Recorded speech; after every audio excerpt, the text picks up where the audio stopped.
ये देख सकते हैं आप, एनसीसी के बच्चे हैं और उन्हें एरोप्लेन रिमोट के ज़रिए उड़ाना सिखाया जा रहा है। और वैसे भी गर्मी की छुट्टियां चल रही हैं और लगातार जो उनके कोच हैं, उनके टीचर हैं, उन्हें इस प्रकार की जो ट्रेनिंग है वो देते रहते हैं। और आप देख सकते हैं ये अब टेक ऑफ होता हुआ प्लेन आपको नज़र आएगा। और इस तरीके की जो ट्रेनिंग है वो बच्चों को दी जाती है। एनसीसी के ये तमाम बच्चे हैं, आप देख सकते हैं प्लेन ने जो टेक ऑफ है वो कर लिया है और उसके बाद फ़िलहाल घूमता हुआ नज़र आ रहा है। इन बच्चों से भी बात करेंगे, उनके टीचर से भी बात करेंगे और थोड़े समय के बाद आपको ये प्लेन लैंड करता हुआ नज़र आएगा। अभी आसमान में ये जो प्लेन है वो घूमता हुआ आपको नज़र आ रहा होगा। ये एक प्रकार का मॉडल है जो रिमोट से कंट्रोल हो रहा है।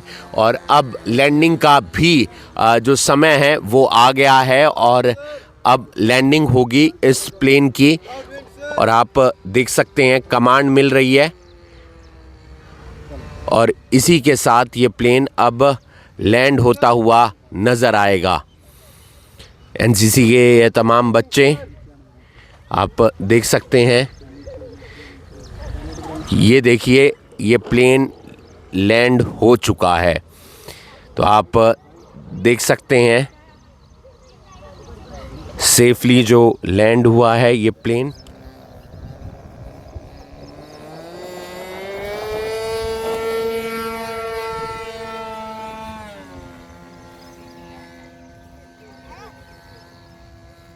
नाम, आप कौन हैं और कौन से बच्चों को ट्रेनिंग दी जा रही है, किस चीज़ की ट्रेनिंग दी जा रही है? मैं Jagdeep Singh Kapil, aero modelling instructor 2 Haryana air squadron NCC Karnal से हूँ।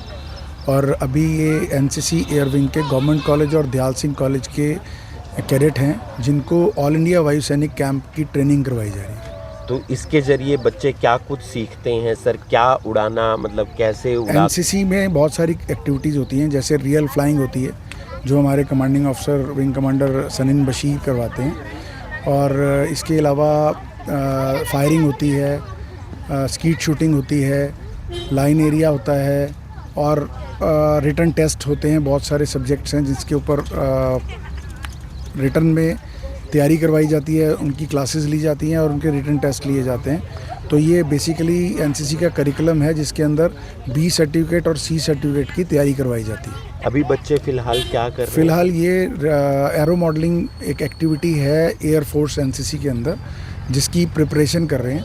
ये रेडियो कंट्रोल फ्लाइंग सीख रहे हैं बच्चे और कंट्रोल लाइन फ्लाइंग सीख रहे हैं जिनका कि ऑल इंडिया वायु सैनिक कैंप में कंपटीशन है। तो ये मॉडल भी बच्चों की तरफ से बनाया? ये बच्चे खुद रॉ वुड से स्क्रैच होता है, स्क्रैच से बिल्ड करते हैं इसको और रिमोट से कंट्रोल, रिमोट फिट करते हैं, इसके अंदर इंजन फिट करते हैं, फ्लाइंग के सारे प्रिंसिपल इसके ऊपर अप्लाई करते हैं और अपना जहाज़ बना के उसे ट्रिम करके उसी के ऊपर ये एरोबेटिक्स करते हैं और फ्लाइंग टेक ऑफ लैंडिंग सीखते हैं। तो कब तक ये ट्रेनिंग चलेगी? ये अभी 1 महीना 1.5 महीना और चलेगी। उसके बाद 2 अगस्त से हमारा प्री वायु सैनिक कैंप है जो कि रोपड़ पंजाब में है, जिसमें पंजाब, हरियाणा, हिमाचल और चंडीगढ़ के अंदर कंपटीशन होगा। उसके बाद जो बेस्ट टीम होती हैं वो सिलेक्ट होकर ऑल इंडिया वायु सैनिक के लिए ट्रेन की जाती हैं और वो फिर ऑल इंडिया वायु सैनिक कैंप के लिए बेंगलोर जाएंगी। तो कितने बच्चे सीख रहे हैं सर फिलहाल? ये हम लोगों ने ओवरऑल 200 हमारे पास एसडी कैडेट हैं गवर्नमेंट कॉलेज और दयाल सिंह कॉलेज और एनआईटी कुरुक्षेत्र के। उसमें से हमने 20-25 बच्चे शॉर्टलिस्ट किए जिनके अच्छे रिटन के अंदर एग्ज़ाम में अच्छे मार्क्स हैं। उन 25 बच्चों में से शॉर्टलिस्टेड 9 बच्चे हैं जो ट्रेन कर रहे हैं, जिनमें से फाइनली 6 बच्चे जो हैं वो प्री वायु सैनिक के लिए जाएंगे, जिन्हें एरो मॉडलिंग कराई जाएगी। क्या सीख रहे हो, क्या सिखाया जा रहा है, इसका कितना फ़ायदा मिलेगा? जी, myself cadet Aryan, I am from number 2 Haryana air squadron NCC Karnal. In this we हम यहाँ पर एरो मॉडलिंग कर रहे हैं। मैं आरसी में हूँ, रेडियो कंट्रोल में। तो हम यहाँ पे इसकी कंस्ट्रक्शन करते हैं और इसको फ्लाई करते हैं। पहले हम इसकी कंस्ट्रक्शन करते हैं। इसमें ये हमारी बालसा वुड का बनता है ये, तो इसकी कंस्ट्रक्शन करके इसके बाद हम इसी को उड़ाते हैं। तो ये बच्चों ने खुद ने तैयार किया? हाँ, ये हमने तैयार किया है। हम दोनों कंस्ट्रक्टर हैं और वो फ्लायर है। तो क्या कुछ तमाम बातों का ध्यान रखना पड़ता है? हमको फ्लाइंग के लिए हमारे 2 प्रिंसिपल्स होते हैं, एक तो बर्नौली थ्योरम और एक बनरोली थ्योरम, ठीक है। तो बनरोली थ्योरम में हम ये प्रेशर और ड्रैग लिफ्ट के लिए इसकी शेप ऐसे तो बनाते हैं। आप ये आपने बनाया, ये उड़ाते हैं? ये खुद बनाया है। तो क्या गोल है लाइफ का आपका और कैसे आप उसको आगे पूरा कर रहे हैं? लाइफ का गोल है कि एसएसबी इंटरव्यू देना है और भारतीय सेना में ज्वाइन करना है। आपका शुभ नाम? माई सेल्फ कैडेट क्या आर्यन। कर रहे थे आप, इसका क्या फ़ायदा होगा और किस तरीके से आप आगे बढ़ रहे हैं? मेरा नाम कैडेट अनीश कुमार है और मैं नंबर 2 एयर हरियाणा एनसीसी का कैडेट हूँ। और ये हम एरो मॉडलिंग कर रहे हैं और हमें लकड़ियों से रॉ मटेरियल और उससे जहाज़ बना के उसी की टेस्ट ड्राइव लेते हैं और इसकी ऐसी शेप देते हैं जैसे कि उड़ सके, एरोफॉल शेप। उस शेप का नाम है एरोफॉल शेप। और इसकी फ्यूजलाज है, उसकी स्ट्रीमलाइन शेप है और जिसके कारण ये हवा में लिफ्ट और ड्रैग ज़्यादा पैदा करता है। तो आपने ये बनाया, खुद से बनाया है? यस सर, खुद बनाया है हमने। और इसके लिए हम एक लकड़ी का यूज़ करते हैं जिसका नाम है बालसा, और इसमें सर्वोस वगैरह फिट करके रिमोट के साथ कंट्रोल होती हैं। तो उड़ाता कौन है इसे? ये हमारा मेन फ्लायर है जो अभी चला गया है, वो उड़ाता है। और उनको कमांड मिलती है? हाँ, क्या गोल है आपका?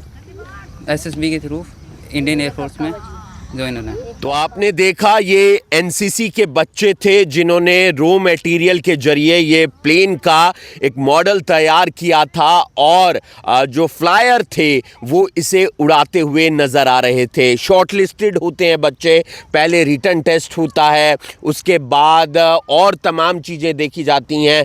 9 बच्चों को ट्रेनिंग दी जा रही है और जो बेस्ट 6 होंगे वो रोपड़ के अंदर जो कंपटीशन है उसके अंदर जाएंगे। ये एनसीसी के बच्चे हैं, नेशनल कैडेट कॉर। और हम देखते हैं चाहे आर्मी की ट्रेनिंग देनी हो, चाहे नेवी की ट्रेनिंग देनी हो, चाहे एयरफोर्स की ट्रेनिंग देनी हो, एनसीसी के अंदर बच्चों को दी जाती है। और यहाँ पर बच्चे किस तरीके से जो उन्होंने एक मॉडल तैयार किया प्लेन का, उसे रिमोट के जरिए उड़ाते हुए नज़र आए। यहाँ पर ट्रेनिंग चल रही थी एनसीसी के बच्चों की, जिसमें गवर्नमेंट कॉलेज के भी बच्चे हैं, दयाल सिंह कॉलेज के भी बच्चे हैं, एनआईटी कुरुक्षेत्र के भी बच्चे हैं।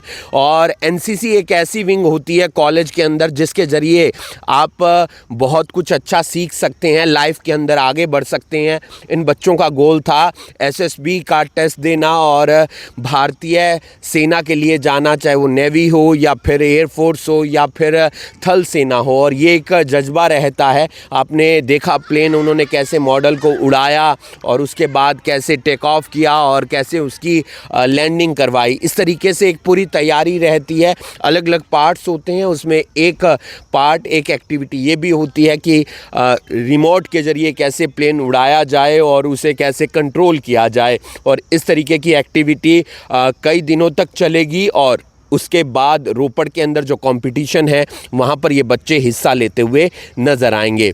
आप देख रहे हैं अभी ब्रेकिंग में हूँ आपके साथ हिमांशु नारंग। धन्यवाद।